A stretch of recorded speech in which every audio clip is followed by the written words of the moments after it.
अगर प्रधानमंत्री जी ये कहते हैं कि 1951 में पंडित जवाहरलाल नेहरू मनोनीत सरकार चला रहे थे, इससे बड़ा सत्य क्या हो सकता है? किसने उनको मनोनीत किया था? अगर 1951 में पंडित जवाहरलाल नेहरू मनोनीत प्रधानमंत्री थे, तो बाबूलाल मरांडी साहब झारखंड के जो पहले मुख्यमंत्री थे वो क्या थे? क्या बिना चुने हुए आ गए थे वो?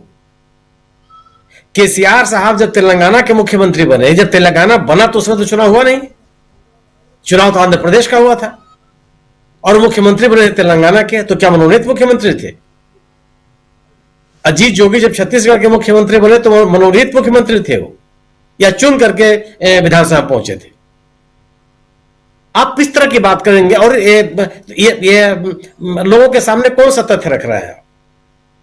आपका कहना है कि प्रधानमंत्री संविधान लागू होने के 13 महीने के भीतर संविधान में संशोधन हो गया।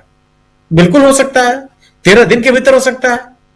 आपने आधी रात को संसद की बैठक आहूत करके जीएसटी का कानून लागू किया था। कितने संशोधन हो गए अब तक?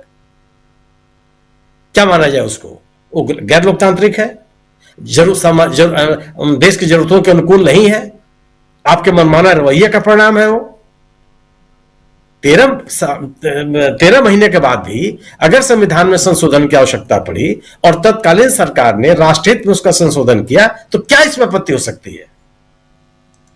जवाहरलाल नेहरू के दौर में जमींदारी उन्मूलन का काम संशोधन कानून लाया, क्या गलत था उसमें? क्या उसके आप खिलाफ है? आप चाहते हैं कि जमींदारी व्यवस्था चलती रहे? मनमोहन सिंह की सरकार ने आरटीआई का कानून लाया, आप उसके खिलाफ हैं?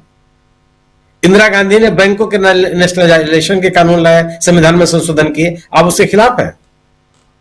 निश्चित रूप से आप जो 1975 के आपातकाल का विरोध करते हैं, उसकी आलोचना करते हैं, उसकी आलोचना होनी चाहिए।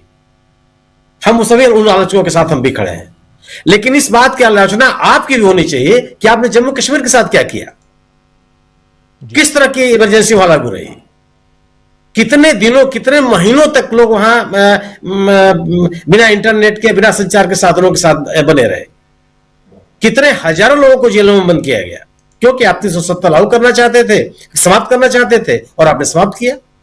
और जिस तरीके से आपने 370 समाप्त किया आपके पॉलिटिकल एजेंडे को लागू करने के लिए, क्या वो कानून सम्मत था? हालांकि सर्वोच्च न्यायालय उसको वैध ठहरा चुका है, लेकिन उसमें चर्चा तो होनी चाहिए। उस 370 को समाप्त करने का वह एक अस्थायी प्राविधान था और उसको समाप्त करने का अधिकार संसद को है, लेकिन उस राज्य की जनता की राय लेकर के क्या जिस विधानसभा ने इस प्रस्ताव को स्वीकार किया, उस समय वो वहां पे विधानसभा अस्तित्व में थी, राष्ट्रपति शासन था वहां। कानूनी प्रक्रिया के तहत भले ही वो वैध मान लिया गया हो, लेकिन जनता क्या उसको मानती है कि जनता की राय लेकर के उसको समाप्त किया गया? वो क्या तरीका था? सवाल है कि आपको अपनी बात तो करनी पड़ेगी।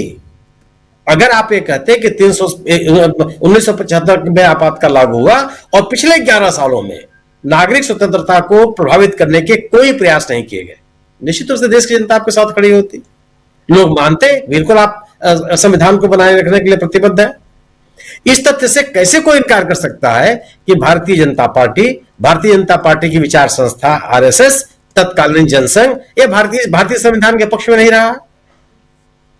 उस समय जब संविधान लागू हुआ, उस समय आरएसएस के मुखपत्र ने कहा कि यह भारतीय संविधान में भारतीय कुछ नहीं है, इस संविधान को थोपा गया है। आप उसी परंपरा के वाहक हैं। वीर सावरकर साहब ने जिसका उल्लेख किया राहुल गांधी ने लोकसभा में, तो तथ्य है ना, उस तथ्य से कैसे इनकार कर सकते हैं आप जी? उन्होंने संविधान का विरोध किया।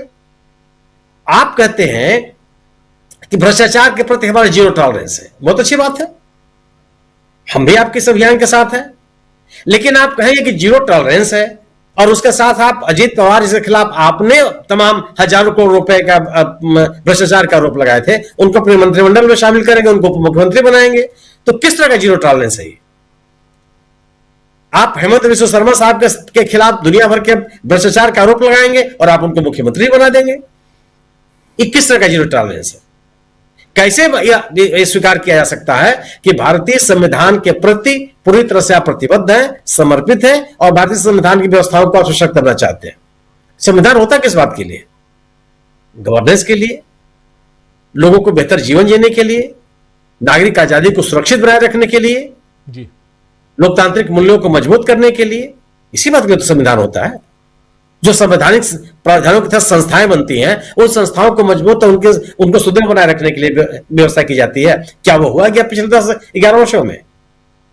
और अगर अगर अगर संविधान के तहत आप है और संविधान के तहत होने का दावा करते हुए आप पूर्ववर्ती सरकारों के खिलाफ इतने हे दृश्य आप रखते हैं, तो ये संविधान का पालन है, ये भारतीय सभ्यता और संस्कृति का पालन है जिसका आप दुहाई देते हैं। अगर पूरा का पूरा 2 घंटे का वो भाषण है, निश्चित रूप से पिछले 10-11 वर्षों का अगर उल्लेख होता कि इस सरकार ने संविधान की स्थितियों को मजबूत करने के लिए, संविधान में दिए गए नागरिकों के अधिकारों को सुरक्षित रखने के लिए, संवैधानिक संस्थाओं की बेहतरी के लिए, उनके सुदृढ़ीकरण के लिए ये प्रयास किए गए हैं, मुझे लगता है कि ज्यादा प्रभावशाली होता हो। आप जिन लोगों ने, हमारे ख्याल से लगभग सभी लोगों ने, जब अटल बिहारी वाजपेयी जी के सरकार में 1950वां संविधान दिवस मनाया जा रहा था, उस समय की सुनने की तत्कालीन प्रधानमंत्री ने क्या कहा, जी, किस तरह से देश को आश्वस्त करते नजर आए। और आप केवल अपनी पुरानी सरकार की आलोचना, वो भी तथ्यहीन आलोचना है, बेबुनियाद आलोचना है।